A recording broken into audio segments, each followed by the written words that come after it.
안녕하세요 여러분, 이인철 변호사입니다. 자, 오늘도 재미있게 강의를 활기차게 해보도록 하겠습니다. 오늘 과목은 이제 크리미널 로인데요. 크리미널은 어떻게 보면 좀 재밌다고 할 수가 있어요. 여러분 미드도 많이 보시고 영화도 많이 보시니까 좀 익숙하실 거예요. 그래서 우리가 이제 특히 이제 미국 변호사 시험, 뭐 한국 시험도 마찬가지죠. 굉장히 법 과목 하면 딱딱하고 재미가 없는데 좀 이제 재미를 붙이셔야 될 것 같아요. 흥미를 좀 붙이시기 바랍니다. 그래서 저도 이제 여러분께 이제 재미있게 알기 쉽게 이제 이해하도록 이제 노력을 많이 하는데 제가 항상 고민을 했어요. 어떻게 하면 제가 이제 공부할 때도 이게 좀 딱딱하고 재미없는가 하고 좀 재미있게 공부할 수 있을까. 그래서 이제 여러 가지 뭐 이제 그림도 그려보고 관련된 영화도 한번 찾아보고 했는데 여러분들 그렇게 좀 왜냐하면 수험 생활이 한두 달에 끝나는 게 아니잖아요. 뭐 길게는 1년 뭐 2년 그렇게 이상 가는 경우도 있기 때문에 이 공부 자체에 좀 흥미를 느끼셔야지 이게 긴, 힘든 이 수험 생활을 이제 버틸 수 있을 거라고 생각이 듭니다. 그래서 여러분도 저와 함께 할 테니까 여러분 힘내시기 바랍니다. 자, 크리미널 로 여러분 잘 아시죠? 이제 우리나라 말로 형법이라고 하는데요. 크리미널 로도 이제 미국 법에서 아주 중요한 과목이라고 할 수가 있겠습니다. 오늘도 여러분과 저와 함께 심차게 달려가도록 하겠습니다. 자, 크리미널 로에서는요, 우리나라도 마찬가지지만 총론이 있고 강론이 있다 이렇게 보시면 되겠어요. 그러니까 총론 같은 경우에는 이 형법의 전반적인 그 이론, 형법을 관통하는 이론에 대해서 이제 공부하는 게 총론이겠죠. 그다음에 강론은 이제 각 범죄마다 이제 구속 요건이라든지 뭐 그런 걸 검토하는데 뭐 다행인지 불행인지 모르겠는데, 또 우리나라는 굉장히 형법에 대해서 이제 이론도 굉장히 정치하고 이제 우리나라가 이제 독일법을 이제 전수했잖아요. 그래서 굉장히 이제 이론이 어떻게 보면 정치하다 굉장히 이제 어렵고, 그다음에 강론 같은 경우도 굉장히 이제 복잡하고 이제 범죄도 많은데 미국은 그렇게 막 복잡한 것 같지는 않아요. 그래서 어떻게 보면 좀 약간 심플하다 이렇게 이제 설명을 드릴 수도 있을 것 같고요.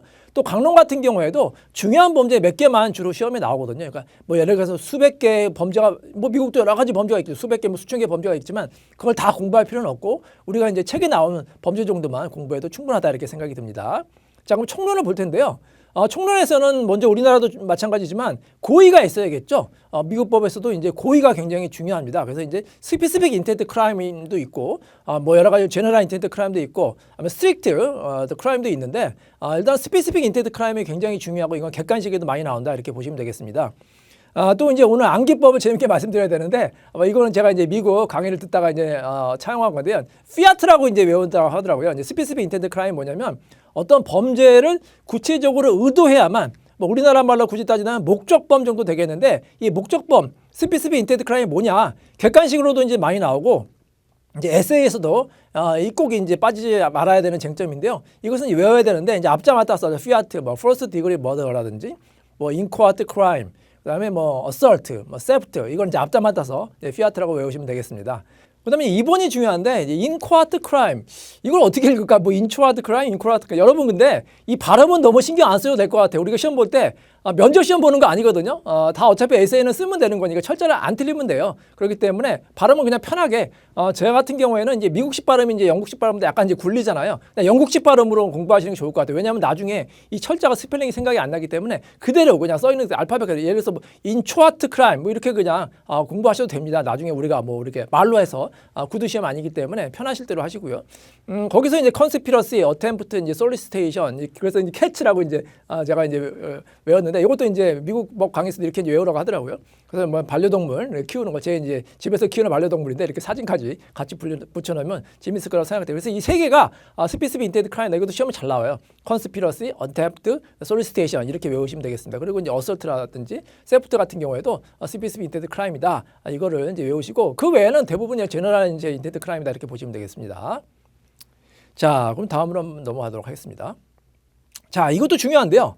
제가 우리 오늘 수업 들으시는 분 지난번에 항상 이제 원고의 주장도 중요하지만 다른 한편으로 피고의 주장도 중요하다고 말씀을 드렸잖아요. 그건 디펜스라고 하는데 형법도 마찬가지예요. 항상 미국은 이 실무가가 중심이다. 우리나라는 어떻게 보면 이제 뭐 교수님, 학자 이런 거 학설이 굉장히 중요한데 미국은 이 변호사 시험이기 때문에 변호사의 실무가 굉장히 중요하다고 보시면 되겠어요. 그러니까 여러분 항상 마찬가지예요. 민사소송 같은 경우에는 플레인티프랑 디펜던트가 있고요. 그 다음에 형사도 마찬가지예요. 검사가 있고 이제 변호인이 있잖아요. 그렇기 때문에 항상 검사가 어떻게 보면 죄를 입증한다고 하면은 피고는 그걸 방어해야겠죠. 그래서 디펜스가 굉장히 중요하다. 그렇기 때문에 시험 문제 여러분 디펜스는 꼭 써주시기 바랍니다. 직접적으로 문제 만약에 물어봤으면 디펜스를 써주고 물어보지 않아도 항상 디펜스는 써주는 습관을 이제 들이면 그 플러스 이제 가점이 되거든요. 그래서 이제 여러분 좋은 점수를 얻을 수 있으니까 꼭 디펜스는 무슨 과목이든 뭐 민사건, 뭐 컨트랙이건, 뭐 초치건, 그다음에 크리미널이건 디펜스는 항상 쓴다 이렇게 이제 생각을 하시기 바랍니다. 형법에 대한 디펜스가 많은데 크리미널에도 여러 가지가 있는데요. 이게 좀 까다로운 개념이 있어요.